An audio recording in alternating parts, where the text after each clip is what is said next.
The priestesses laughed, a cold, mocking sound that sent chills down Ijeoma's spine. Ovia's protection means nothing to us, the leader hissed. We serve a greater power now. Before Ijeoma could react, one of the priestesses raised her hand, and a gust of wind whipped through the trees, knocking Ezen to the ground. Ijeoma staggered backward, clutching Nadazi tightly as the wind roared around them. But then, just as suddenly as the wind had risen, it stopped. The air grew still, and a heavy silence fell over the grove. And then, from the heart of the sacred land, Ijeoma's mind spun with the weight of Ezen's revelation. She wanted to trust the young priestess, but after learning about the hidden prophecy and the secrets Priestess Adana had kept, doubt clouded her thoughts. She needed answers, answers that only Ovia or the temple could provide. What do you mean by forces at work? Ijeoma asked cautiously. What are they planning? Ezen hesitated, then stepped inside the small hut. She glanced nervously toward the door, lowering her voice even further. Not all the priestesses are loyal to Ovia's will. Some believe that the power Nadazi holds can be harnessed for their own purposes. They want to use him to gain control of the river's blessings, to make themselves rulers over the village. Ijeoma's heart pounded. And Priestess Adana, does she know about this? She suspects it, Ezen admitted. But she's not as strong as she once was. She's losing her grip on the temple, and the other priestesses are growing bold. They know that the villagers are scared of your son, and they plan to use that fear to turn the people against you, to make it seem like Nadazi is a threat. Ijeoma's stomach churned with dread. Everything she had worked to protect, her son, her role as his mother, and her fragile connection to the village, was unraveling. She could feel the weight of the temple's influence pressing down on her, like a storm gathering strength. What do you want me to do? She asked, her voice tight with anxiety. Ezen took a deep breath. I don't have much time. If the other priestesses find out I'm helping you, they'll stop at nothing to silence me.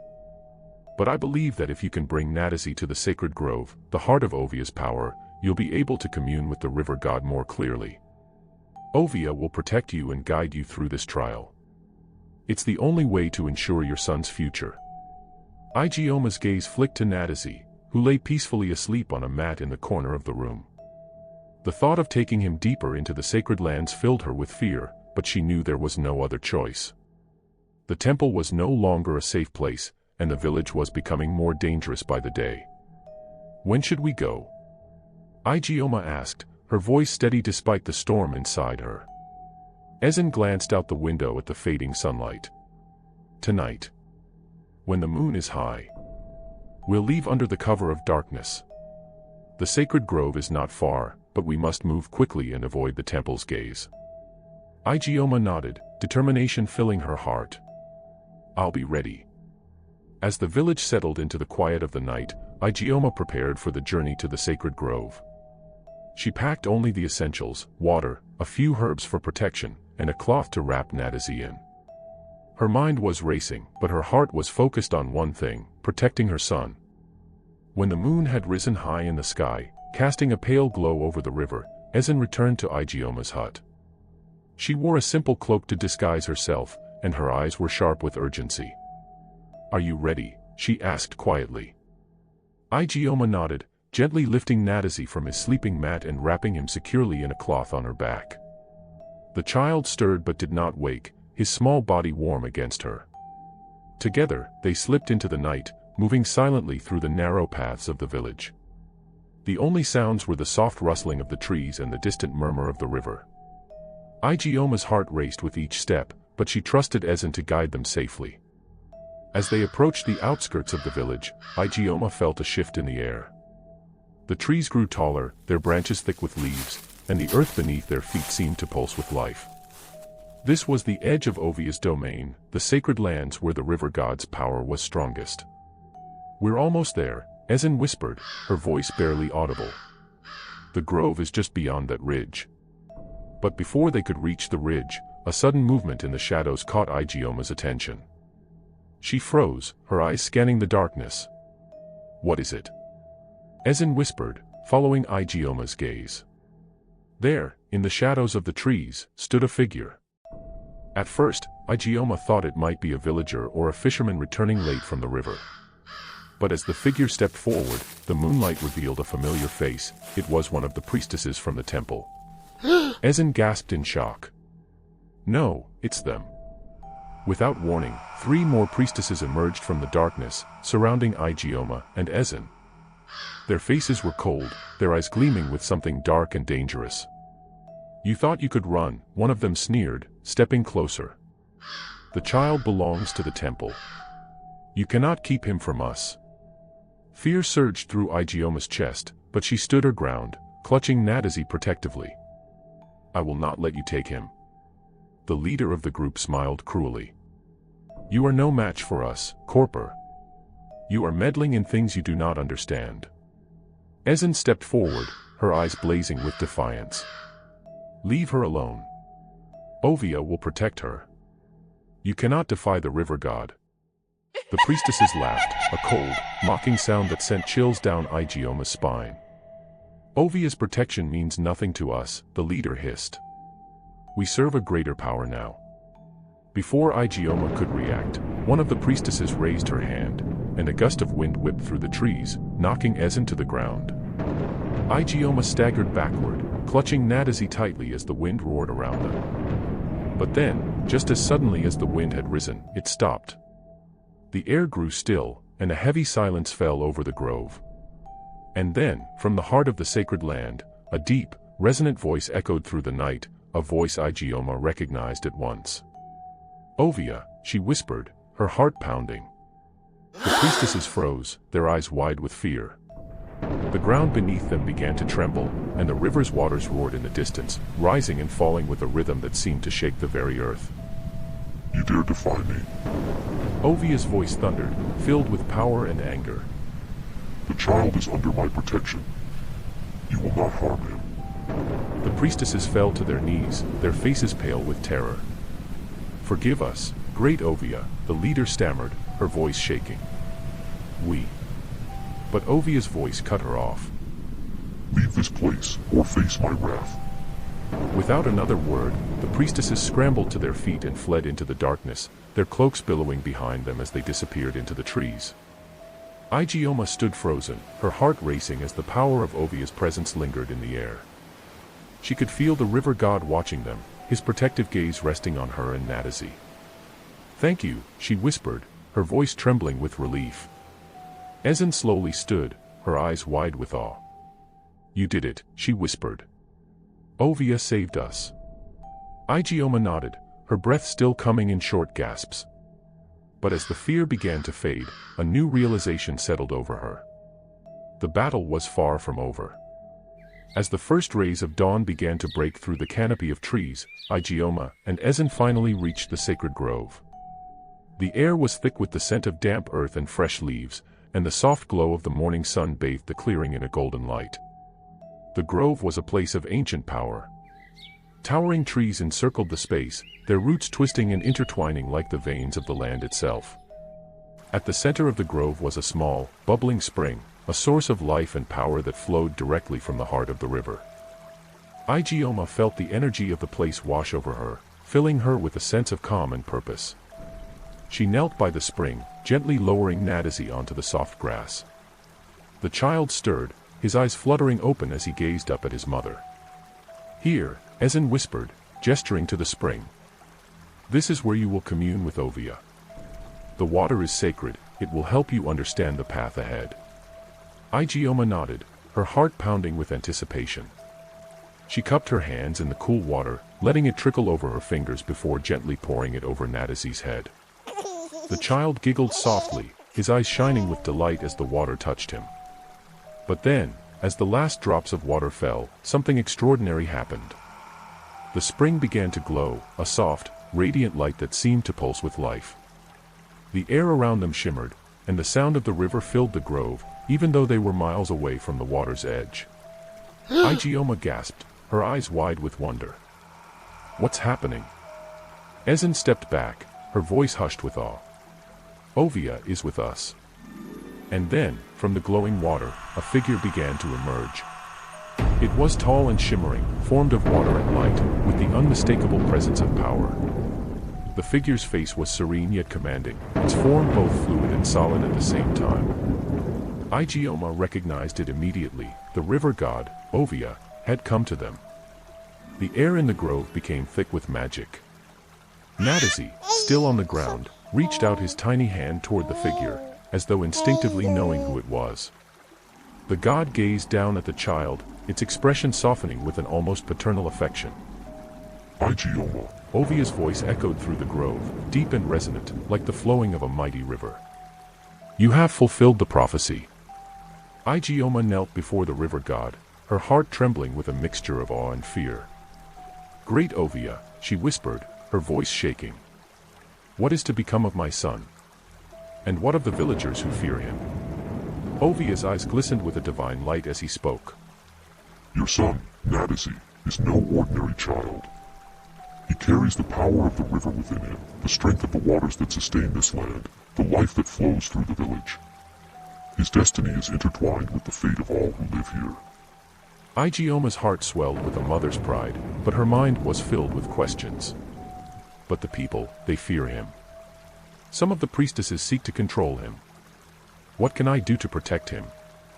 Ovia's gaze darkened slightly. There are always those who seek power for themselves, even among those who are meant to serve the gods. But know this, Nadazi is under my protection, as are you.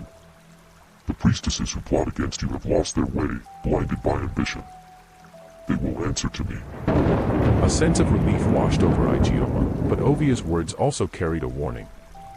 There were greater challenges ahead, more dangers lurking in the shadows of the village and the temple. I will not let harm come to your son, Ovia continued, his voice strong and unwavering. But his journey will not be easy. The villagers will soon see the truth of his power, and when that time comes, you must guide him. His path is not one of war or destruction, but of balance. Ijeoma nodded, though the weight of the responsibility pressed heavily on her shoulders. I will do everything in my power to protect him, great Ovia. Ovia smiled, a soft and fleeting expression, before turning his gaze to Nadazi. He will be a beacon of prosperity if guided well. The waters will bless the village, and fish will be plentiful, but only if the balance is kept. There are those who would upset that balance, those who would bring ruin. Ijeoma's heart clenched. How will I know who to trust? Ovia's form shimmered, becoming more fluid, as though the god was merging back into the waters of the spring. Listen to the river, Ijeoma. Trust the flow of the waters. In time, all will be revealed. With those final words, Ovia's figure dissolved into the glowing water, leaving the grove in silence. The light from the spring slowly dimmed, and the soft murmur of the river returned to its peaceful rhythm. The powerful presence that had filled the air gradually faded, leaving only the tranquil beauty of the sacred grove behind. Ijeoma knelt there for a long time, her thoughts swirling like the river itself. The encounter with Ovia had given her hope, but also a deep sense of responsibility. She was no longer just a corper fulfilling her national service, she was now the mother of a divine being, a child whose destiny was linked to the very survival of the village. Come, Ezen said softly, placing a hand on Ijeoma's shoulder. We should return before anyone notices we're gone. Ijeoma stood, cradling Nadazi in her arms. The child looked up at her with wide, innocent eyes, completely unaware of the magnitude of the moment that had just passed. But Ijeoma knew that their lives had been forever changed. As they began the journey back to the village, the moon hung high in the sky, casting a silver glow on the path ahead. The air was cool, and the trees whispered softly in the breeze. Ijeoma felt the presence of Ovia lingering in the air, watching over them as they made their way through the sacred lands. By the time Ijeoma and Ezen reached the outskirts of the village, the first light of dawn was beginning to streak the sky with hues of pink and gold. The village was still quiet, with only a few early risers beginning their daily routines. We must be careful, Ezen whispered as they approached Ijeoma's hut. The priestesses will not give up so easily, even after what happened tonight. Ijeoma nodded, her heart heavy with the knowledge that more challenges lay ahead. She gently placed Nadazi on his mat, brushing a soft kiss on his forehead. The child yawned, then drifted back into a peaceful sleep. What do we do now? Ijeoma asked, her voice barely above a whisper. Ezen hesitated for a moment, then sighed. We wait. Ovia has spoken, and the power of the river is on your side. But the priestesses, they will try to manipulate the villagers. They will spread lies, saying that Nadisi is dangerous, that he will bring harm to the village. Ijeoma's hands clenched into fists. She couldn't stand the thought of her son being feared or hated by the people he was meant to protect. But Ovia said that in time, the truth will be revealed, Ezen continued. The villagers will see Nadisi's power for what it truly is.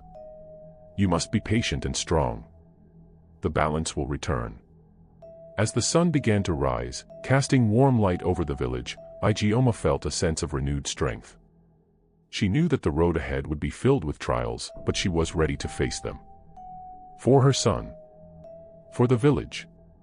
And for the balance that Ovia had entrusted to her.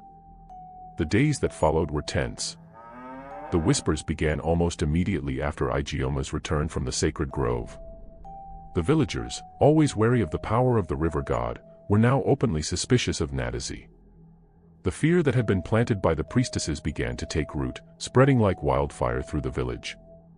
Some said that the child was cursed, that his presence would bring drought and famine instead of the blessings Ovia had promised. Others claimed that Ijeoma was using dark magic to control the river, twisting its power for her own gain. Ijeoma did her best to ignore the rumors, but each day brought new challenges. When she went to the market, she noticed the way people avoided her, casting furtive glances her way and whispering behind her back. Even the children who had once played with Nadisi seemed to shy away, their parents pulling them closer whenever Ijeoma passed by. She knew that the priestesses were behind it all. Their influence over the villagers was strong, and they were using that power to turn the people against her. But Ijeoma refused to back down. She knew that Ovia's protection was real, and she believed in the prophecy that her son would bring prosperity to the village. Still, the weight of the village's fear pressed heavily on her. Each day felt like a battle, and Ijeoma wondered how long she could continue to fight alone. But she wasn't alone. One evening, as the sun dipped low in the sky, casting a golden glow over the village, Ijeoma sat outside her hut, watching Nadisi play with his simple wooden toys. His laughter was light, innocent, and unaware of the tension that had gripped the village. But Ijeoma could feel the weight of the stares, the whispers that never seemed to stop. Just as she was lost in her thoughts, she noticed a figure approaching from the path. It was a man, tall, with kind eyes and a calm presence. He was not someone Ijeoma recognized from the village, and she immediately felt her guard rise. "Good evening," the man greeted, his voice gentle but confident. "I hope I am not disturbing you." Ijeoma stood, her eyes narrowing slightly. "Who are you?" "My name is Obina," he said, bowing his head slightly in respect. "I am a traveling herbalist. I have recently come to your village, and I have heard much about you and your son." Ijeoma tensed at his words, wondering if he had come to accuse her like so many others. But Obina's expression remained calm and understanding, as though he could sense her unease. "I am not here to judge you," he continued, his voice soft. "I have seen many strange and powerful things in my travels, and I believe your son is a blessing, not a curse. The villagers may be afraid now, but that will change in time." Ijeoma studied him carefully. There was something about Obina that seemed different from the others. While the villagers had been quick to fear Nadisi, this man appeared to accept the boy's power without hesitation. She could feel a sense of warmth and sincerity radiating from him. "What do you know of the river god, Ovia?" Ijeoma asked, her voice steady but curious. Obina smiled, folding his arms across his chest as he settled onto a nearby stone. "I know that Ovia is powerful and ancient, a god who has watched over these lands for centuries. His waters bring life, but they must also be respected. The villagers have always feared what they cannot understand. But you and your son, your connection to Ovia is deeper than they realize." Ijeoma felt a flicker of hope. "Why are you telling me this? Why would you help me, a stranger?" Obina's smile faded slightly as his expression turned more serious. "I've seen fear destroy communities, and I've seen what happens when people let their distrust fester. But I've also seen hope, and I believe that Nadisi is the key to a better future for this village. I have no hidden motives, only a desire to help where I can. He glanced at Nadazi, who was now watching the exchange with wide, curious eyes. The boy is special, Ijeoma. His power will bring balance, just as Ovia intended. But you will need allies, people who believe in him and his role in the village's future. Ijeoma felt a lump in her throat, realizing how isolated she had felt over the past weeks. Having someone who understood, who believed in Nadazi, felt like a lifeline. Thank you, Ijeoma said quietly, her voice full of gratitude. I don't know what to do. The priestesses are turning the villagers against us. Even if Ovia has promised to protect us, it feels like the whole world is closing in. Obinna nodded sympathetically. I will stay in the village for a while. I can help you. The villagers trust me as a healer, and perhaps, in time, they will come to see the truth about your son. But be cautious. The priestesses will not give up their influence easily. Ijeoma sighed, a mixture of relief and anxiety washing over her. She had a new ally now, but the challenges ahead still loomed large. Thank you, Obinna, she said again, her voice steadier now. I will be careful, and I'm grateful for your support. Obinna smiled, rising to his feet. We'll take this one step at a time. For now, rest. You've been carrying a heavy burden, but you're not alone anymore. As Obinna walked back toward the village, Ijeoma watched him, feeling a sense of calm for the first time in what felt like weeks. She wasn't sure how much she could trust him yet, but his words had given her hope. Perhaps there was a way forward after all.